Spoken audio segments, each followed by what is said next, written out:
The Big Lebowski is messing with you. It initially presents itself as a mysterious, twisty crime thriller, but it's actually something else, and the question is, how long does it take for you to be in on the joke? The answer might just be the reason The Big Lebowski is a sleeper hit. We're talking all about it this week in Caden's Movie Club. The Coen brothers had just come off the success of Fargo, which was well received, even earning them an Oscar for Best Original Screenplay. As with all Coen brother movies, Fargo was offbeat, but at its core, it was still a crime film. I'd be very surprised if our suspect was from Brainerd.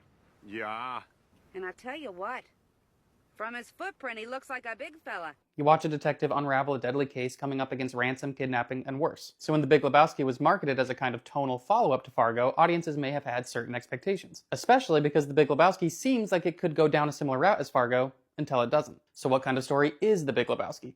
It's a yarn. Like that old phrase, to spin a yarn. A yarn is a kind of story that meanders, but in an enjoyable way. Its elements might be a little far-fetched, but that's the fun of it, because with this kind of story, the end result isn't really the point. When a kid unravels a ball of yarn, they don't do it to reach the end of the string. They do it because it's fun to unravel the ball of yarn. The point of this story is in the telling of it. The Big Lebowski is less concerned with the grand scheme and instead makes every individual scene as interesting as possible. And it does this by placing its story in a specific context. Los Angeles in the early 90s. That setting is important because the ball of yarn we're unraveling here is a caricature of that specific place at that specific time. Our characters represent some of the worldviews and cultural standpoints at the time. The Coen brothers based most of these characters off people they knew or had closely observed. The story starts when two men suddenly burst into the apartment of our main character, the dude. Where's the money, Lebowski?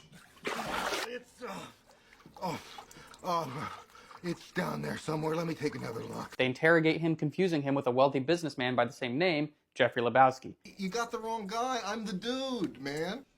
Woo? Yeah. Isn't this guy supposed to be a millionaire? They pee on his rug and leave. So, the dude seeks restitution from the other Lebowski for his rug because This rug I have, it really tied the room together. the dude can be seen as a representation of counterculture at the time. We'd just come out of Reagan's presidency, so Reaganomics are in full swing when people are focused on the idea of being a self-made success. Anyone can be an entrepreneur if they just work hard enough. Then you have this guy who walks around in a bathrobe on weekdays and scoffs at the concept of being employed. Are you employed, sir? Employed? Despite the fact that the story is constantly escalated, the dude's goal never really changes. He just wants to replace his rug so he can get back to bowling. The one who's often doing the escalating would be the dude's friend, Walter. America had been done with the Vietnam War for almost 20 years by the early 90s, but through Walter, we get a depiction of the impact it had on a generation of military men. Over the line! Huh? I'm sorry, Smokey. You were over the line. That's a foul. Work at 8, dude. Smokey, this is not Nam. This is bowling. There are rules. As a Vietnam vet, Walter defines his worldview by that experience, but his internal logic is rarely consistent. For instance, he claims to care about law and order, but won't hesitate to blow up any situation with aggressive chaos. It's time for plan B. You might want to watch out that front window, Larry. You see what happens, Larry?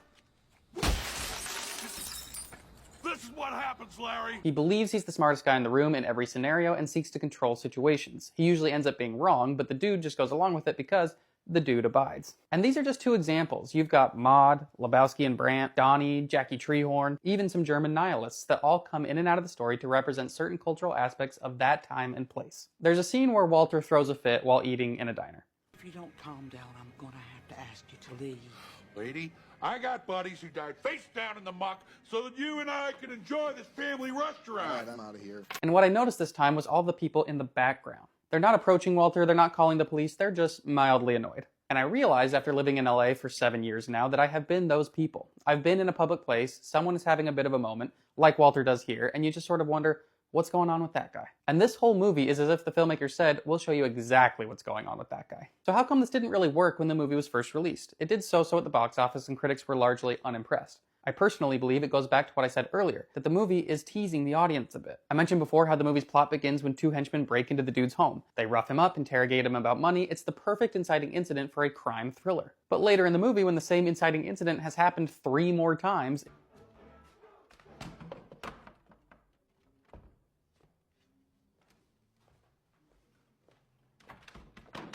it might start to become clear that the mystery itself isn't really the point. The movie is riffing on those kinds of plot points. And I honestly think that the movie wants you to be in on the joke, but sometimes it takes multiple watches to get that because we go in so prepared for something else. I think audiences kept waiting for their expected crime mystery to play out, and it never really did, so they just weren't sure what to make of it. But if you watch this movie a second time, already knowing what it's not, it allows you to really enjoy what the movie actually is. And honestly, I think this might be par for the course with the Coen brothers. They have made some of Hollywood's most interesting movies, but they refuse to do any kind of standard storytelling. They've crossed tones tones and genres, but ultimately they stick to what they want to do with the story, which often becomes something you have to experience multiple times to really grasp. With The Big Lebowski, some people were in on the joke immediately, and that's why it soon became a cult classic, a movie with a niche group of passionate fans. But their dedication to the movie continued to encourage others to reassess it, allowing it to grow to a full-on sleeper hit, where now most people would recognize iconic lines like, You know, that's just like, your opinion, man. "That's just like your opinion, man."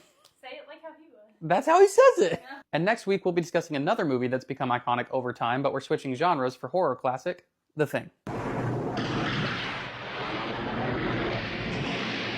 The Thing is considered one of the best horror movies of all time, but upon release, it was so reviled, it nearly ended John Carpenter's career. He had been hired to direct the adaptation of Stephen King's Firestarter, but was dropped from the movie. Universal had him contracted for several more films, but bought out the remainder of that contract. Today, the movie is revered for its incredible practical creature effects, its unique soundtrack, and its unrelenting dilemma, but no other movie in our lineup this month received so much hate at the time of its release, only to become a classic decades later. We'll be examining why next week, but here's some questions to keep in mind while you watch. What do you think of the creature effects? Do they still frighten you, or have they aged enough to lessen their intensity? Do you think this has contributed to the movie's popularity growing over time? Critics often called the movie bleak and nihilistic. What do you think? Does that description resonate with you? 3 different endings were filmed. How do you feel about this one?